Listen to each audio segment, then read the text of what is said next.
अगर तुम्हें मेरा नेक्स्ट मैसेज ना आया तो समझ लेना उन्होंने मुझे मार दिया। ये एक 18 साल की लड़की का आखिरी मैसेज था जो उसने अपने बॉयफ्रेंड साकिब को रात के 11:15 बजे भेजा था। साकिब जानता था कि ये कोई मजाक नहीं था क्योंकि समन ने पहले भी ऐसे मैसेजेस भेजे थे, लेकिन इस बार उसने एक और बात लिखी थी, अगर 48 घंटे में मेरा कोई मैसेज ना आया तो पुलिस को कॉल करना। 48 घंटे गुजर जाते हैं, फिर 5 दिन कोई मैसेज नहीं आया।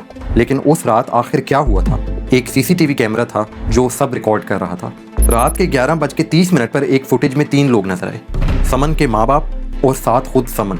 उसने ब्राउन जैकेट और जीन्स पहनी थी। वो तीनों घर के पीछे एक खेत में जा रहे थे। फिर एक और फुटेज में वो वापस आ रहे थे, लेकिन समन वो उनके साथ नहीं थी। तो समन आखिर कहाँ गई और क्या हुआ था उस रात? चलिए जानते हैं इस केस फाइल में। 5 मई 2021 सुबह का टाइम था। इटालियन पुलिस की एक टीम विया कोलंबो स्ट्रीट पर आई। यह कोई बड़ा केस नहीं था, सिर्फ एक वेलफेयर चेक था। एक लड़के साकिब अयूब का फोन आया था। उसने कहा था कि उसकी गर्लफ्रेंड समन 5 दिन से फोन नहीं उठा रही, और उसने एक और बात भी बताई। अपने आखिरी मैसेज में समन ने लिखा था, अगर तुम्हें मेरा नेक्स्ट मैसेज ना आया तो समझ लेना उन्होंने मुझे मार दिया। पुलिस समन के घर पहुंची। अंदर 2 लोग थे।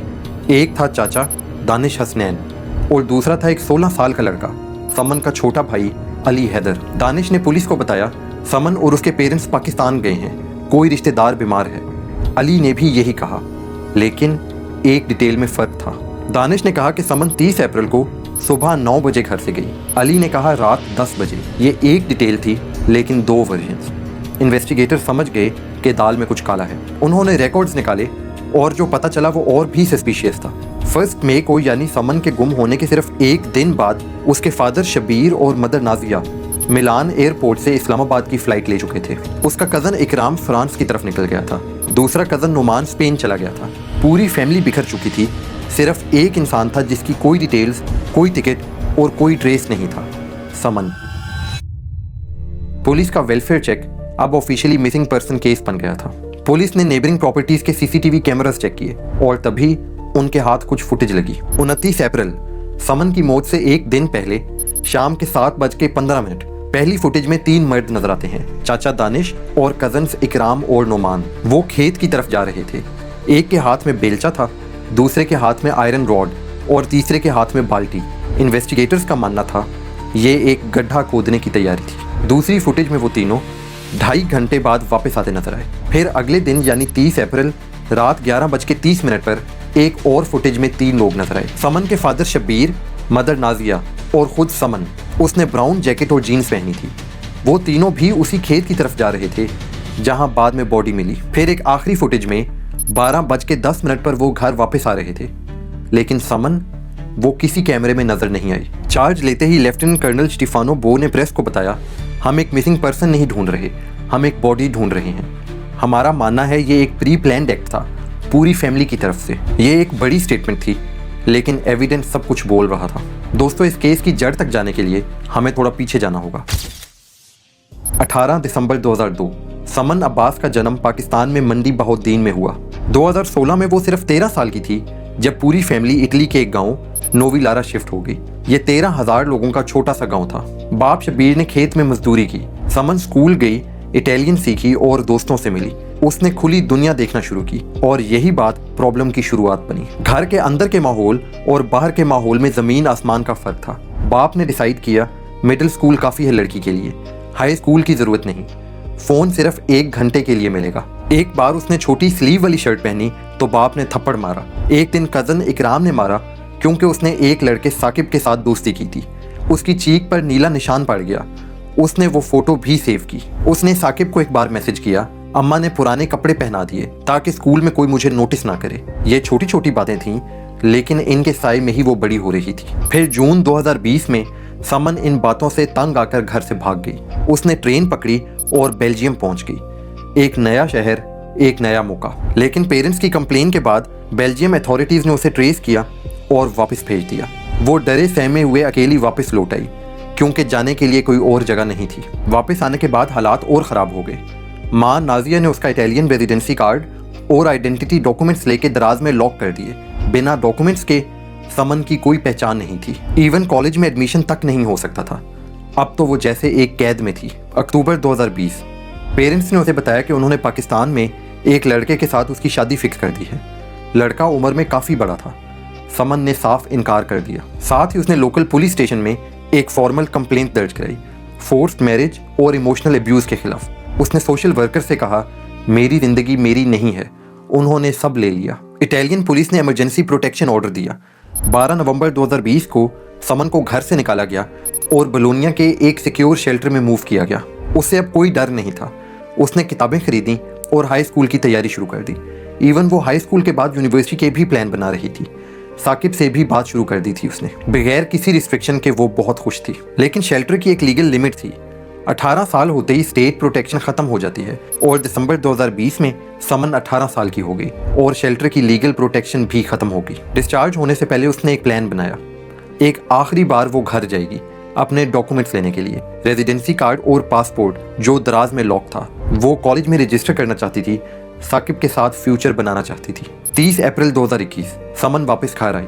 वो नहीं जानती थी कि घर में चाचा दानिश और कजन्स इकराम और नुमान सब ऑलरेडी मौजूद हैं। वो रात के लिए वहाँ ही रुके थे। घर के अंदर का माहौल भारी था। दरवाजे बंद करके दबी गुफ्तगू में बातें हो रही थी। रात के 11:15 बजे समन ने अपने फ़ोन से साकिब को मैसेज किया, अगर मैं 48 घंटे में मैसेज ना करूं तो पुलिस को कॉल करना। फिर रात को समन अपने बाप और माँ के साथ ड्राइवे की तरफ चली गई और फिर कभी वापस नहीं आई। जब 5 मई को पुलिस घर से निकल रही थी, दानिश की कवर स्टोरी ज़्यादा देर तक टिक नहीं सकती थी। सीसीटीवी फुटेज ने उसकी टाइमिंग का झूठ पकड़ लिया था और अली हैदर, वो 16 साल का छोटा भाई, उसने आहिस्ता आहिस्ता इन्वेस्टिगेटर्स को सब बताना शुरू किया जो उसने सुना और देखा था। अली ने बताया कि घर का माहौल बहुत टेंस था, समन की वजह से लड़ाइयाँ हो रही थी। फिर उसने वो बात बताई जो इन्वेस्टिगेटर्स के रोंगटे खड़े कर देती है। दानिश चचा ने कहा था, हमने उसे मार दिया। अली ने यह भी बताया कि उन्होंने ग्रीन हाउस के पीछे गड्ढा खोदने की बात की थी। अब पुलिस के पास टाइमलाइन थी, एक विटनेस था, सीसीटीवी फुटेज थी, लेकिन बॉडी नहीं थी और जब तक बॉडी ना मिलती केस कमज़ोर था। अरेस्ट शुरू हुए। इकराम फ्रांस की तरफ भाग गया था।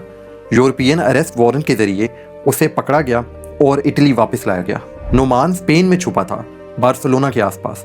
तकरीबन 1 साल बाद स्पेनिश अथॉरिटीज़ ने उसे पकड़ा और इटली एक्स्ट्राडाइट किया। और दानिश हसनैन, वो चचा जिसने अपने हाथों से ये कत्ल किया था, उसे भी अरेस्ट कर लिया गया।